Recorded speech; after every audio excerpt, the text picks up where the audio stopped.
Hey, what's up everyone? Welcome back to the channel. Today we're diving into one of our favorite topics, anime tower defense. Now, let's be real, the pull rates in this game are straight up brutal. I mean, who hasn't been there, right? You save up all your gems, roll 150 times, and all you get is one single mythic. It's like the game is just messing with us at this point. But hey, that's why we're here, to make sure those hard-earned summons don't go to waste. So, to help you navigate through the madness, I've put together the definitive tier list of all the units in anime tower defense. We're talking about the best of the best and the ones you should avoid like the plague. Whether you're a seasoned player or just getting started, this guide will have everything you need to build the most epic team possible and dominate the game. So, grab your snacks, sit back, and let's get right into it. I'm quickly moving on to the video and I'm ranking units in anime tower defense. Before we start, if you enjoy these types of tier list videos, don't forget to like the video and subscribe. Enjoy watching. A very small portion of the audience is subscribed to the channel.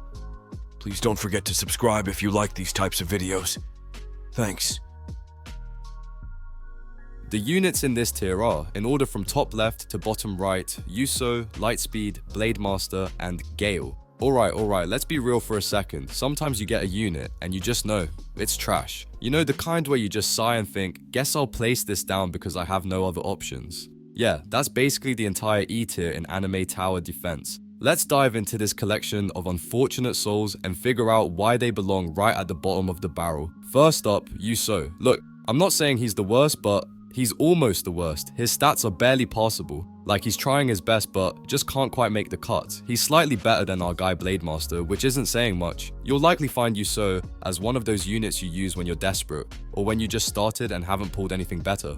Yeah, he's one of those units. Speaking of Blademaster, this guy has the honor of possibly having the lowest DPS in the entire game. Like, if there was an award for underachieving, Blademaster would win hands down. Lightspeed doesn't fare much better either. Sure, he's cheap to place and upgrade, but that's it. Nothing else going on for him. And then there's Gale, who's actually not terrible for a rare unit.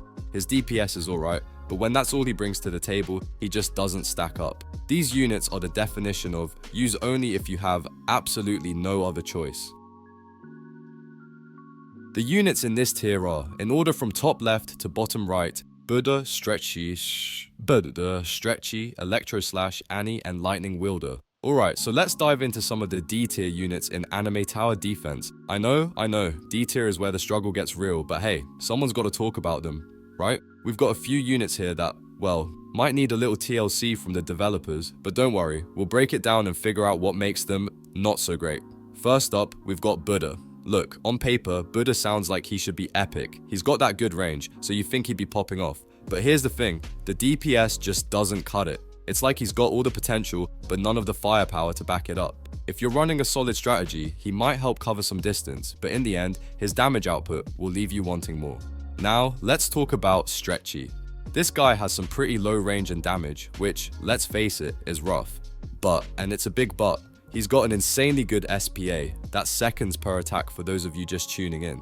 He's one of those units you might need for one specific portal, or even the Stretchy Orc evolution, so if you're chasing that, keep him around. Otherwise, I'd say that he's a situational pick at best. And finally, a shout out to Electro Slash, Annie, and Lightning Wielder. Electro Slash, she's a gem for early game, full AoE, cheap upgrades, solid DPS, perfect for story mode. But beyond that, she starts to fall off.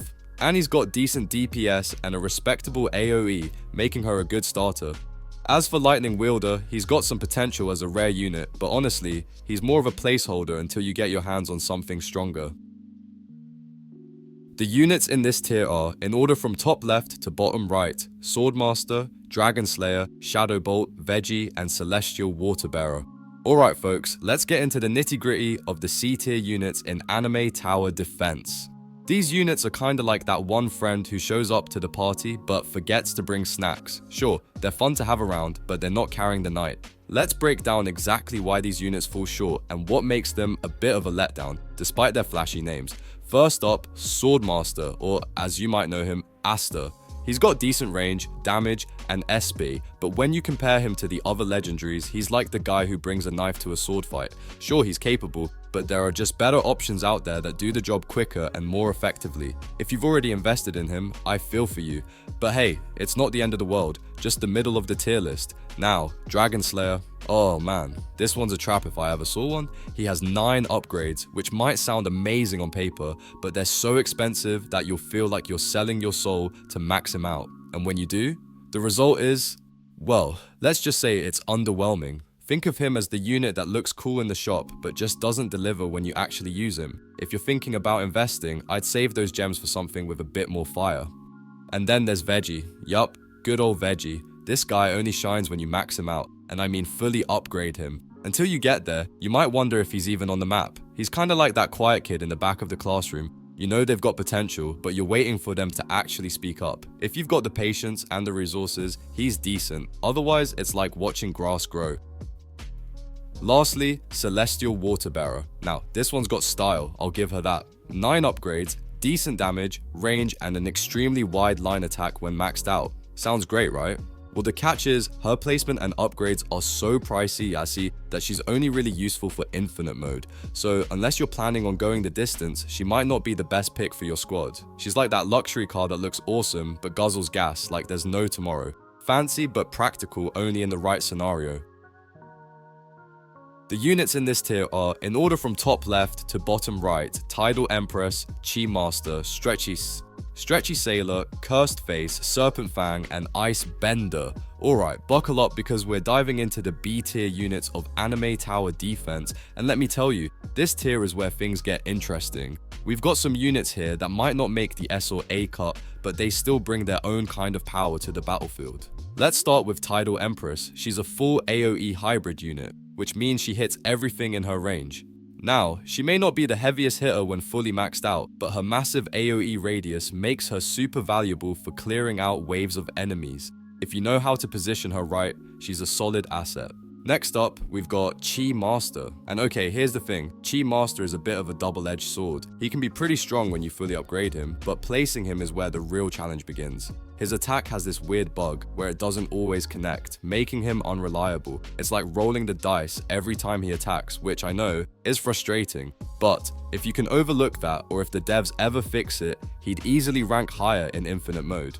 So keep an eye on this guy. He's got potential, but needs a little love from the devs. Now, let's talk about Stretchy Sailor. He's got this awesome long line AoE when you max him out, and his stats are pretty good across the board.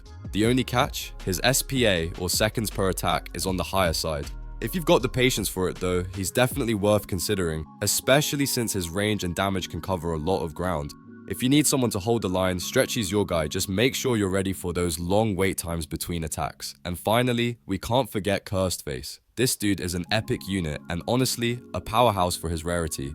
He's got great range, and his attack channels, which means his high SPA doesn't even matter as much since he's still dishing out damage over time. He's a solid pick for those who want a reliable and strong option early on.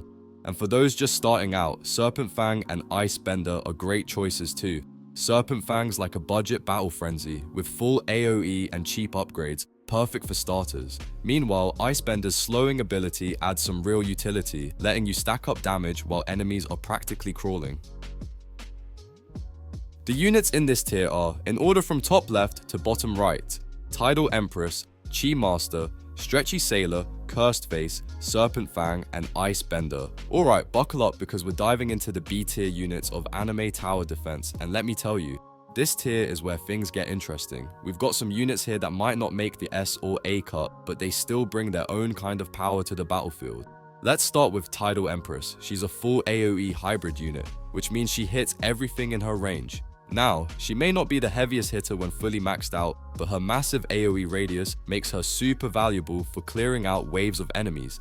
If you know how to position her right, she's a solid asset.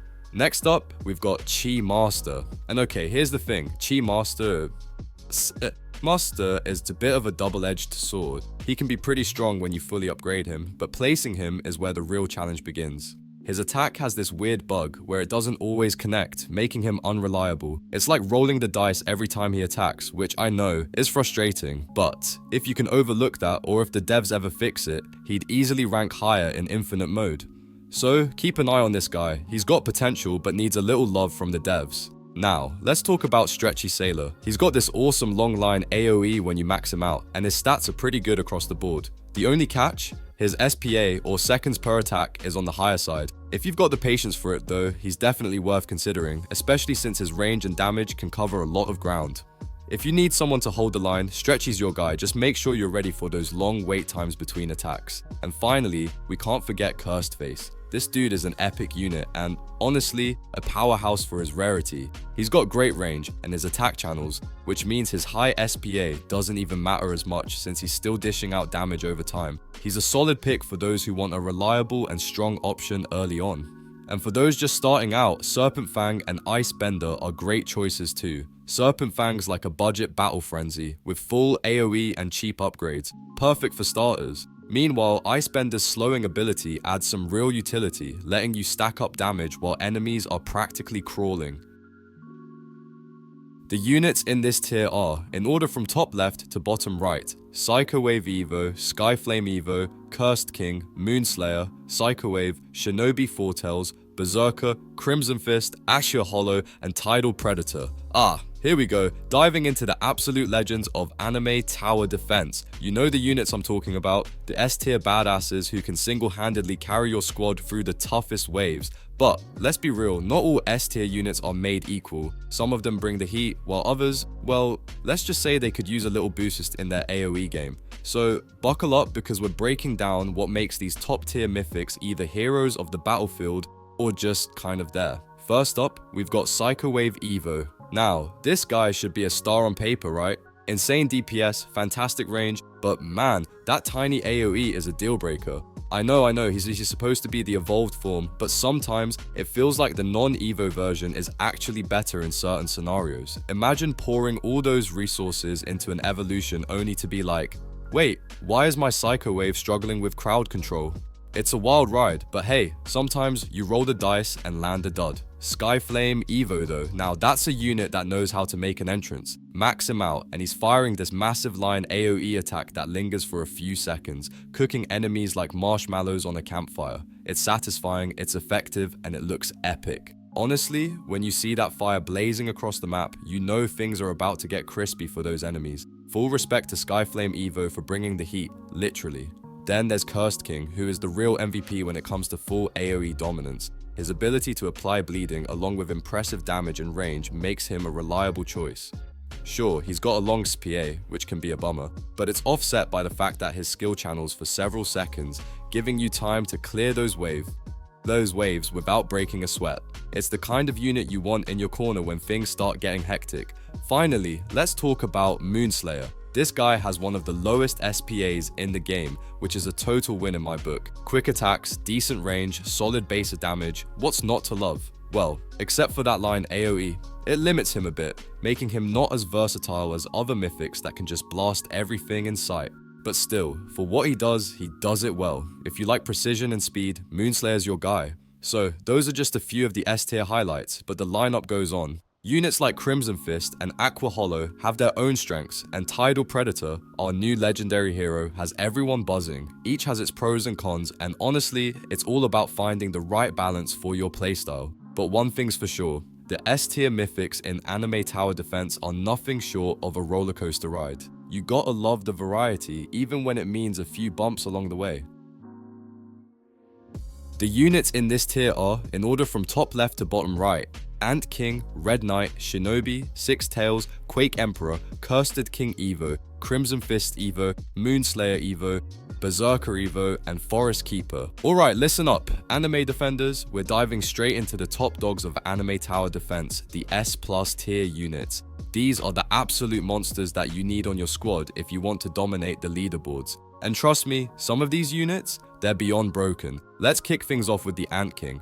Now, this guy has the highest base damage out of all the secret units, and yeah, some of his other stats might not look as impressive, but don't let that fool you.